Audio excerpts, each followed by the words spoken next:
Okay, I want to try and get this book done. So we're at chapter 8.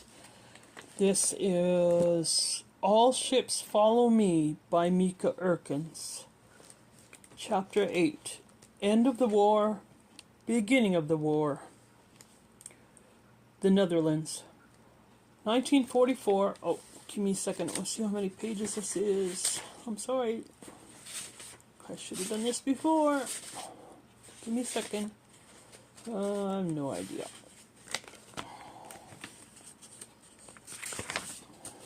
Sorry for this.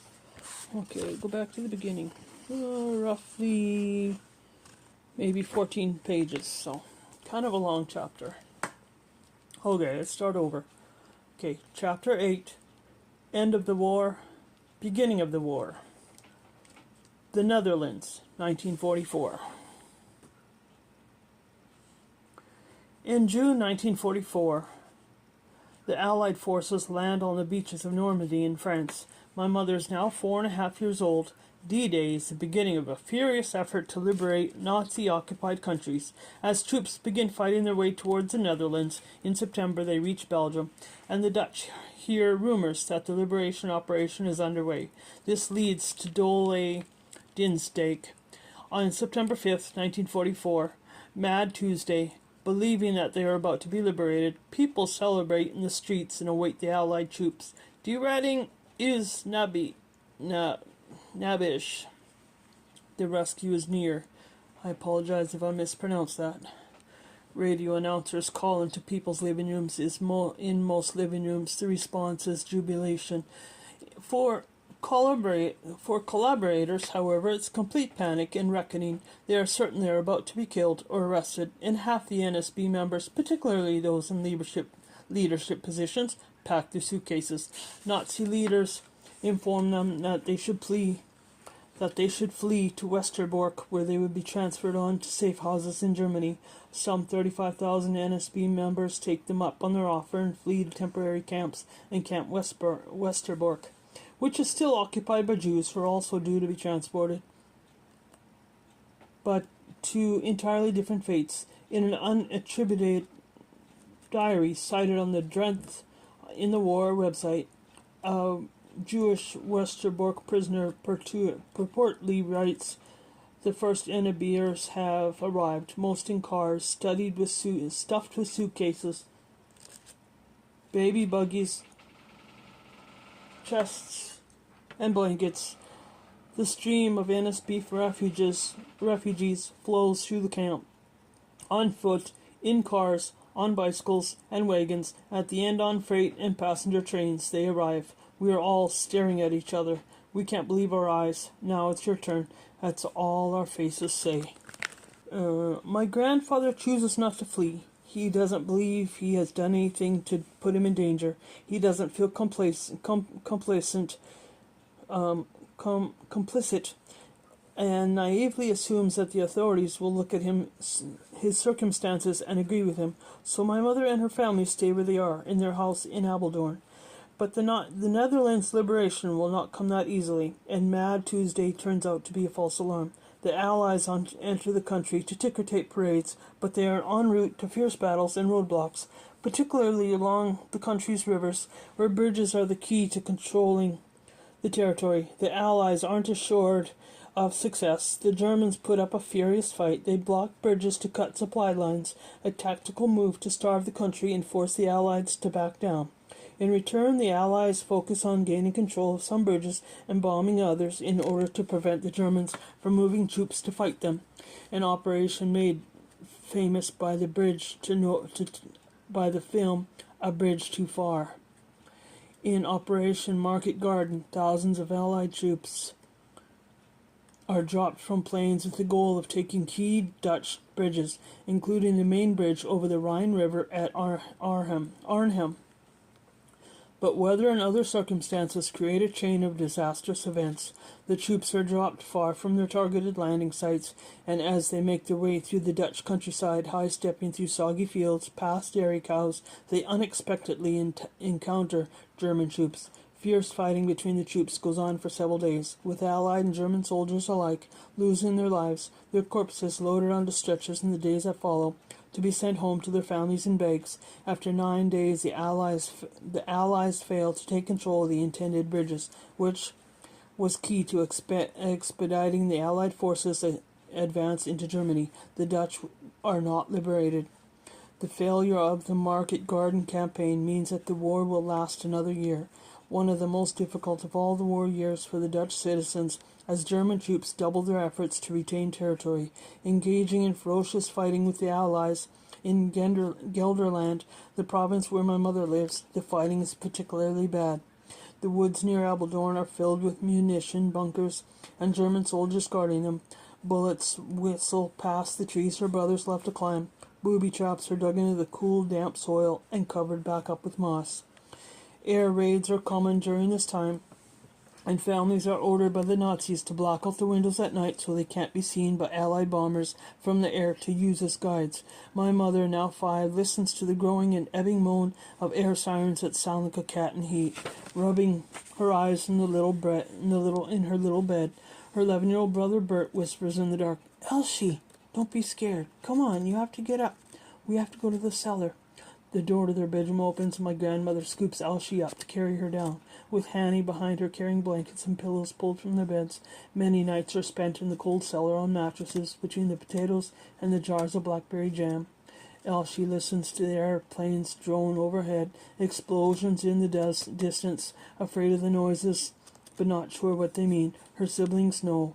They help my grandmother by playing with Elsie. They tell her stories about the twin babies, Mapdi and Papi, who were found in the forest after wandering away from their mother and raised by tabbits in a warren under the ground, until Elsie falls asleep. The cellar around her filled with the rabbit's siblings in their rabbit hole. On October 14th, 1944, my mother's family gets a devastating reminder that the war is not over.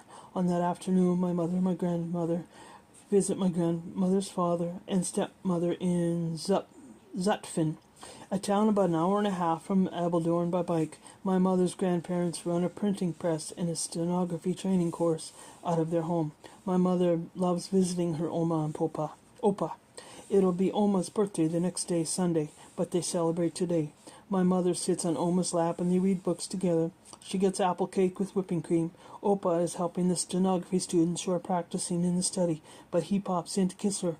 At 3:15, my grandmother looks at her watch and says they need to get going to make it back to Apeldoorn before dark. They drink the last of their tea. My grandmother stacks the cake plates and offers to wash them, but her stepmother says, "Leave them, I'll do it. You guys need to get along." My mother hugs her Oma and Opa and thanks them for the cake. "Oh, my pleasure, sweet thing. Be a good girl," Oma says, helping Elsie on with her coat and buttoning it up to her chin. She kisses my mother on the forehead. My mother and grandmother put on their scarves and hats, mittens for my mother. Elsie's grandfather winks at her. "See you soon, my skeet."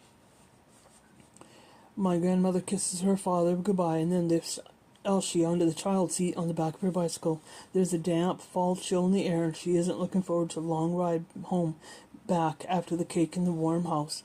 At the same moment, 12 British RAF planes that have taken off south of London, across the channel into Dutch airspace. They fly low over Apeldoorn in the direction of Zutphen at the same time with my grandmother and mother pedal over the Ijezel Bridge, headed toward Apeldoorn. About 20 minutes into their ride, they intersect with the squadron, flying in the opposite direction. In the distance, my grandmother hears the air raid sirens in Zutphen caterwauling. She stops, wakes my mother, and lifts her quickly off the bike, which drops into the grass. They jump into one of the bomb shelter ditches dug into the side of the road.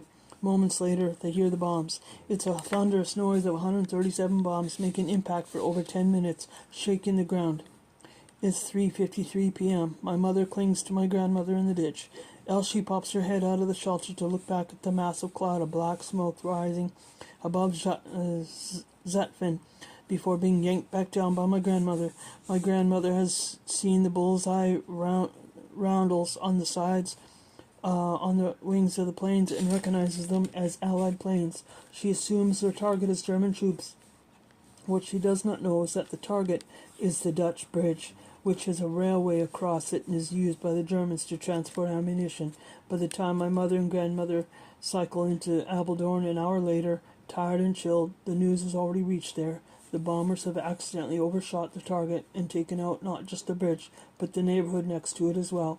In their street, the neighborhood children taunt my 5-year-old mother with the one part of the story she will recall vividly for the rest of her life. Skipping alongside her and my grandmother as I pedal up to the house, the neighborhood children call, "Your granny and grandpa are dead." Dead, dead, dead. Ha ha, you dirty innocent beer. My mother's grandparents, who she'd been drinking tea with hours before, had been killed instantly in the bombing. Zutphen, the Netherlands, 2015. Today, my great-grandparents' house is number 22 on an audio tour of historic Zutphen. On the internet, there is a downloadable recording for tourists, along with photos of the exterior of the home, both before and after the bomb. A virtual museum docent recites the details of Site 22 on our city walking tour in his measured museum-quality voice. Stand with your back to the Jessel River, the Brugstraat, and the Jesselcade lie in the center of the stricken area. On the corner of the Brugstraat and the Jesselcade lived with the family Barto. At that time, stenography courses were offered in their house. Because of that, there were usually more people in the building than just the family members themselves. The house of the Barto family collapsed after the neighbor's house was hit by a bomb. Mr. Barto and his wife, who would have had her birthday the next day, did not survive the strike, and there are far more victims on this spot, including one dead and one wounded student. According to my mother, the wounded student survived because my grandfather threw himself over her body during the bombing. I visit the memorial for my great-grandparents in a wooded area of the Zutphen Cemetery for War Casualties. My great-grandmother's name is misspelt on the marble commemorative stone. I walk to the riverfront where their home once stood, amid a row of homes, looking out on the bridge and the broad, slow-moving Jessel River. My great-grandparents would have looked out over the water at the children fishing for eels on the banks, the long barges passing through, lovers strolling along the waterside path with dogs in tow. Toward the end of the war, they would have been tanks crossing the bridge. The lamps rattling on their stenography students looked up, alarmed from their machines. I have to imagine all of this because the only photo I ever seen of their house from the time they lived there is of the rubble of brick and glass and a jaded hole the bomb tore through it. As an adult, my Uncle Pim attends an exhibit about the war in a military museum and realizes with a shock that he's looking at another angle of his grandparents' house, a particularly unique angle. The photo has been taken from the belly of the airplane that dropped the bombs, and it shows a bird's eye view of the house, a bomb captured on film in the air directly above it, suspended in time in the seconds after its release, somehow just out of frame. I apologize for the noise from the phone. I can't answer it either because it's a fraud call. Suspended in time the seconds after its release, somewhere just out of the frame, the landscape below my grandmother and my mother cycling back to Albertorn. Today there is a bland concrete square block of apartment building on the site of my great-grandparents' former home, the kind of the Dutch were proud of calling contemporary in the 1960s and 70s, the kind that I abhor. Somewhere on the sidewalk there is supposed to be a small brass square embedded in the pavement to commemorate the lives lost in the bombing, but after circling the building twice, I cannot find it anywhere. Apeldoorn, the Netherlands, 1944. Not only does the war continue for the Dutch after Mad Tuesday, but in September of the year, the country enters into one of the most difficult periods yet. The Hunger Winter, also known as the Dutch Famine of 1944 to 1945. After D-Day, the Allied troops managed to liberate the southern part of the country, below the rivers that slice the country in half, but the southern provinces continued to be stranded after the failure of Operation Market Garden In September 1944, there's a heavy fighting along the rivers, and the residences of Arnhem are told to vacate their houses or risk being bombed. So it is that Hanny comes out of the woods one afternoon after foraging for cantrells and sees them coming down the road into Applethorne for like a zombie invasion. 50,000 emaciated people dragging wheelbarrows and wagons, exhausted and grey-faced. Behind them, their city is crushed and set ablaze as the Allied soldiers battle the Germans for control. These are the lucky ones. On the road behind them also lie the bodies of their former neighbours, people in the wrong place at the wrong time as they fled under fire. The Arnhem refugees pour into Apeldoorn and surrounding towns, putting even more stress on a dwindling food supply as the region heads into winter. As a result of the failure of Operation Market Garden, the Germans now control the bridge, and with it the only route to transport goods and food by train to the northern parts of the country. The Dutch railway workers attempt to aid the Allied effort by striking and preventing the Germans from transporting their troops, ammunition, and supplies over the rails.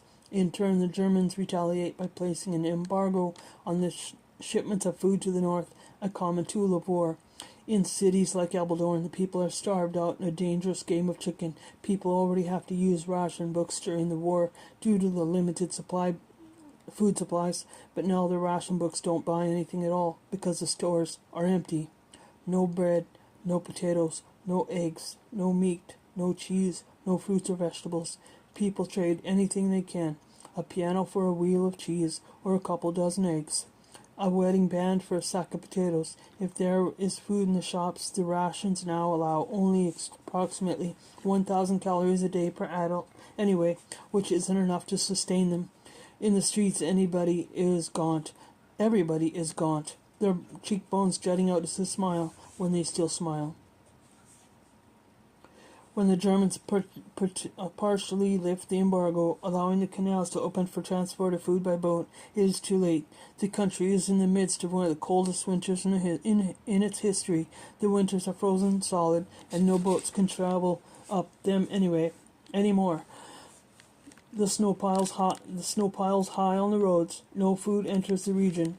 During this period, 4.5 million Dutch people survive only because of the soup kitchens established by charities and the Red Cross, while 20,000 succumb to starvation during this last stretch of the Nazi occupation.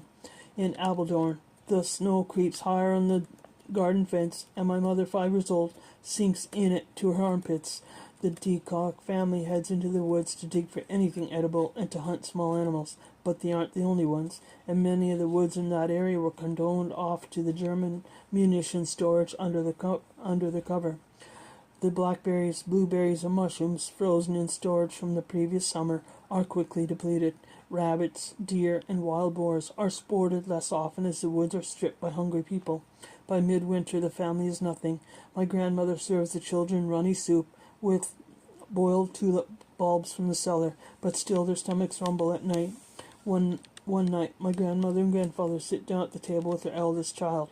Many people have been going on hunger tours, traveling to the far north on foot or by bicycle to the farms in Friesland and Groningen, bringing anything they had left to barter. My grandfather has to stay at his job at the auto mechanic school to avoid losing it, but 2 people will have to go for food, or the family may starve. My grandparents look at their 12-year-old daughter, Hanny. Do you think you can handle the trip with your mother? Her father asks. She nods solemnly. It's decided. Hanny and my grandmother will go on a hunger tour. They will go north to get potatoes and vegetables and meat on their bicycles with wooden wheels, as all the rubber had been turned in for the war effort or taken by the Germans. The wooden wheels would add time to the journey. The deep snow and cold will add even more time. Altogether, it will take 10 to 12 hours each way, so they leave very early in the morning in the dark. Friesland, the northernmost Dutch province, is 150 kilometers from Apeldoorn. I talked about this trek from my Aunt Hanny the year before her death in 2009. We had to cross a river, she said, but the Allies had bombed the bridges to slow down the Germans, and in places the narrow railway bridge was the only way to cross. Guarded by the German military to allow trains of the Germans and munition to cross, so when we got to the Jessel River, we had to stow away on a train carrying German soldiers. After 3 hours of hiking, they reached the river and wait just before the bridge for the train, shivering in the sub-zero temperatures just beneath the berm. The train slows to a crawl when it gets close to the bridge, and they scramble up the embankment. Amazingly, German soldiers appear in the vestibule of the train, smiling young men in green olive uniforms holding out their hands to them, offering to help them aboard. They pass their bicycles up to the men, then are lifted into the train themselves. The German soldiers hide the bicycles and bring Hanny and my grandmother to their seats, telling them to get down low in case the officers pass the train on the other side and spot them. These soldiers know nothing about the stowaways' NSB affiliation, so as far as they are concerned, they are helping regular Dutch citizens. They are just boys enlisted against their will by Adolf Hitler and forced to fight.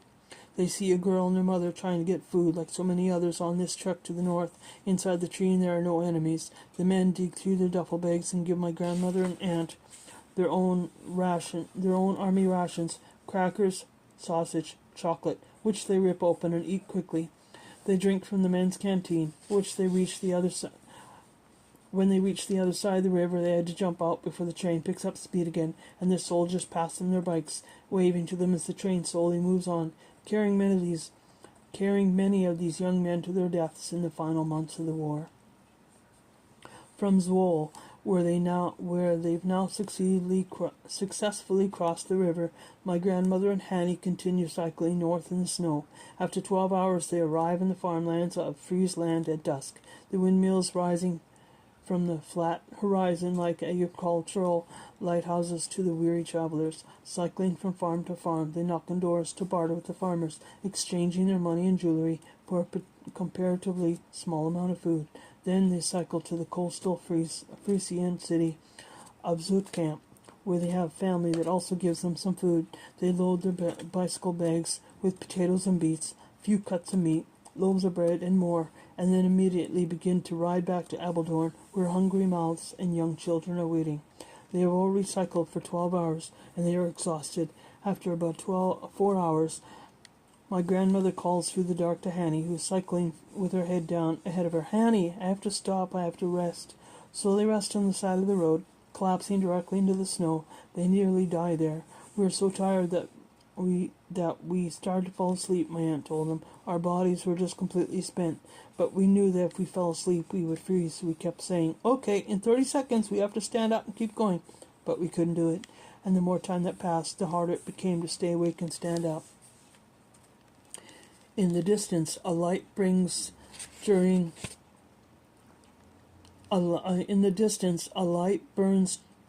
the window of a farmhouse, the orange glow fanning out over the snow like a spilled sun.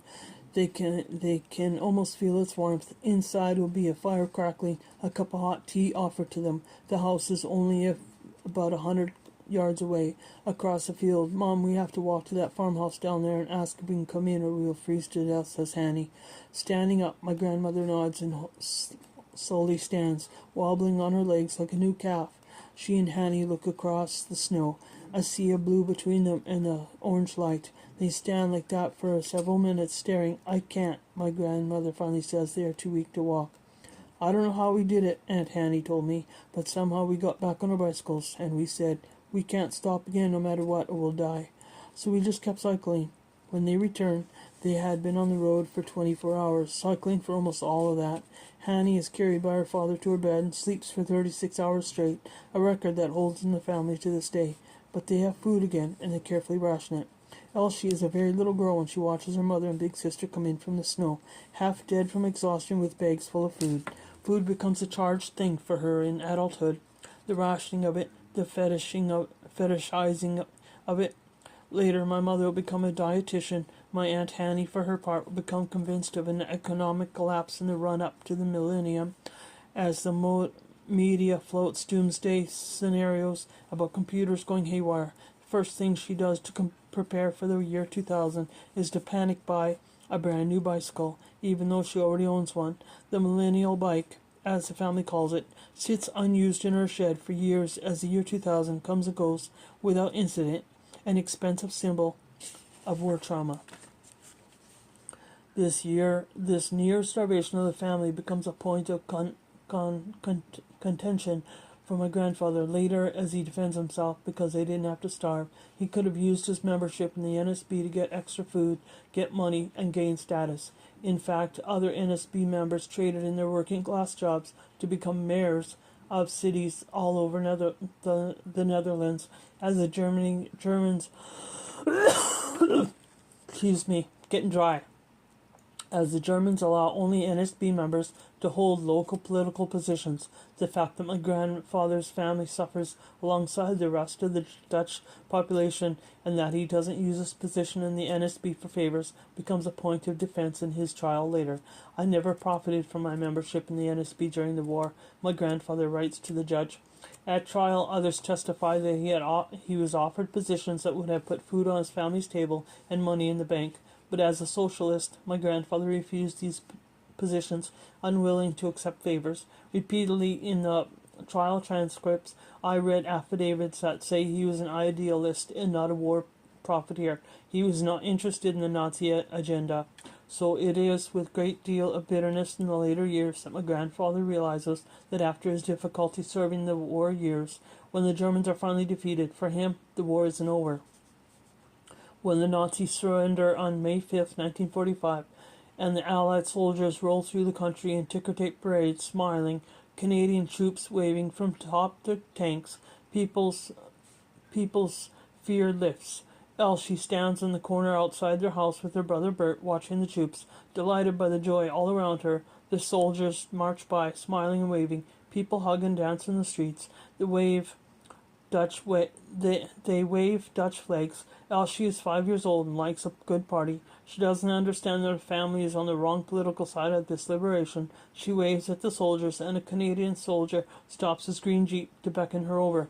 She approaches reverently. She gazes up, and the soldier reaches down to hand her a tiny mohair stiff bear with a brass button in its ear. He winks at her. Elsie feels she's looking at a god. She clutches the little bear to her chest. It's the most precious thing she's ever gotten. In the last moment she'll know for a while, because as the relief sets in for the Dutch people and years of anxiety leave their bodies, in its place comes a wave of hot anger long suppressed, a wild fury about years of living under occupation. It sweeps through the streets, a smoldering that ignites house after house as neighbor talks to neighbor, finally free of their muzzles. One thought consumes them: revenge. End of 8.